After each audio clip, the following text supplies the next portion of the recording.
Hello, I'm John Mann, and me and my wife Tess are running a core community at Ipswich Vineyard Church, and we're going to be meeting every week. The format is that we're going to meet in physical in our home every alternate week, and then every other alternate week we're going to meet on Zoom. So we've said if some people would prefer to just meet in the home, they can do that and then come every fortnight. If some people would like to just meet on Zoom, they can do that and again come every fortnight. And if people want to do both, then obviously we'll see them every week. In order to keep people up to date with what's happening, we've also said that if people can't make a meeting or can't make any of the meetings and want to just join us on our WhatsApp group, then that's fine as well.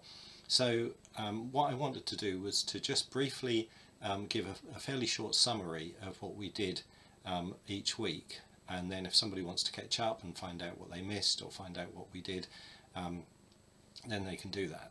So this is week one. The question that we're asking over the next few weeks is as follows. In the Old Testament, the children of Israel were constantly berated for not following God.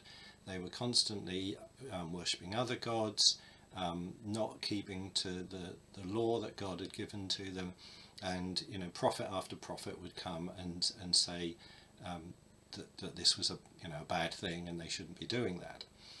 Now, right at the very end of the New Testament,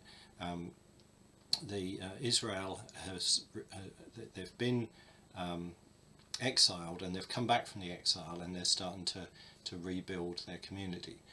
And in the intertestament period, before the New Testament starts, in fact they do seem to have changed their ways. And when we see Israel again in the New Testament, it isn't the case that they're worshipping false gods or that they're not keeping the law, but rather they seem, in particularly we have the Pharisees, who we see quite a lot in the New Testament, that they're very, very diligent about the law. They definitely are keeping or trying to keep the law that God gave them, and they are worshipping Yahweh, the God of the Old Testament.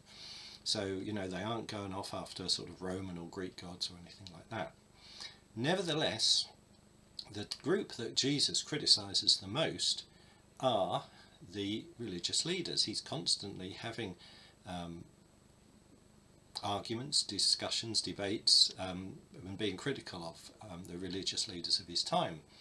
So really the question that I wanted to reflect on, and I haven't got like this is my answer to it, but I just thought let's think about this as over the next few weeks, is what was it really that Jesus had a problem with? If those Pharisees were worshipping Yahweh and if they were keeping the law, then what was it that was wrong? What was it that was still wrong?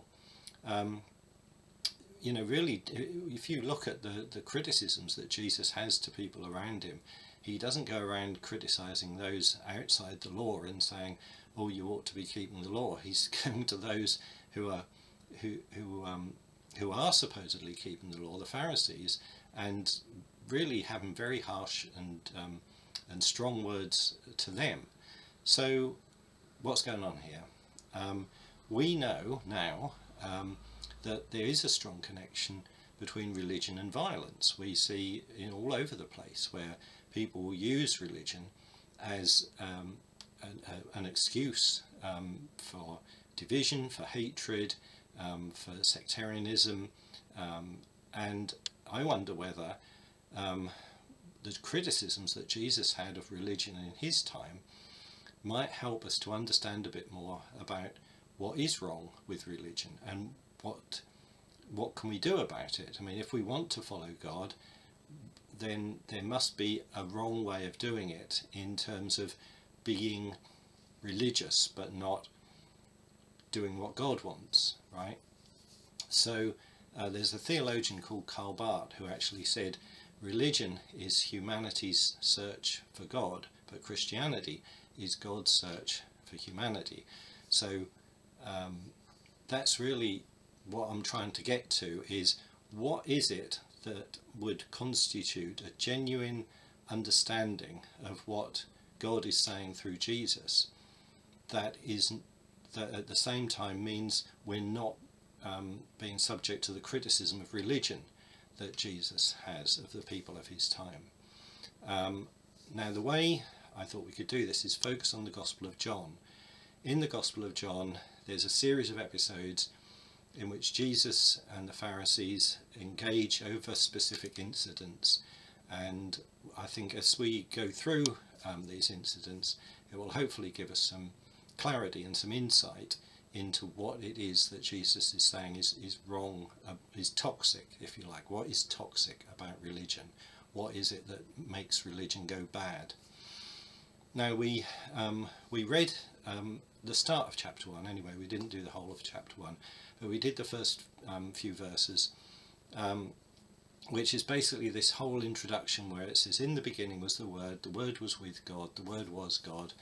And it basically is giving Jesus the authority that we're going to hear about in the subsequent chapters, in which Jesus is saying, this is what I learned from my Father. Jesus is saying, I come from the Father, and I'm telling you what I know through direct experience with the Father. And so he is going to say that he understands God a lot more than the Pharisees do. So the Pharisees' understanding of God has come somehow mediated through the law, and actually says in chapter 1, the law came through Moses, grace and truth came through Jesus Christ. So hopefully we will get a clearer understanding of what that distinction is, that what it means to understand God through the law and what it means to understand God through the grace and truth of Jesus. Now, one other thing that is useful to know in the Gospel of John is that the author uses the term law and the term commandment. They both have different Greek terms. Law is nomos. He uses them in a very particular way. He always uses law in terms of the law of Moses. And so when he's referring to, when it says, you know, your law, or it says in the law, this is the Old Testament law or the Old Testament Torah. And when it uses the term commandment, it generally means Jesus talking about a new commandment. You know, a new commandment I give you, that you love one another. And so, although in other parts of the Bible, law and commandment can mean the same thing, and you know, we talk about the 10 Commandments and that sort of thing, we need to bear in mind in the Gospel of John, they're very different, and in fact really kind of juxtaposed against each other to some extent. So we want to try and ask ourselves, what is it that Jesus means when he's talking about a new commandment? What is it new that he's saying that was different to the law? And so, you know, so we're going to do that in coming weeks. So the last thing is just to say, there's no answers here. We're all kind of exploring this together. We're trying to each talk to God, talk to each other, you know, search the scriptures, try to gain a deeper understanding of what it means to be true to God, to be faithful to God, and to avoid the temptation of religion, avoid, you know, if you like, the sin of religion, what Jesus saw in religion in the Pharisees that he was so critical of, and to try and make sure that we're not guilty of the same thing. Very often people seem to go from being you know, worldly, as it were, to being religious, and I think Jesus kind of breaks down that distinction. We want to try and really get to the what Jesus is really saying on this topic, and trying to understand that. So, okay, I hope that probably was a little bit longer than I thought, but that just gives an outline of what we're trying to do with the series and where we got to in week 1. So there we are. Thank you. Bye.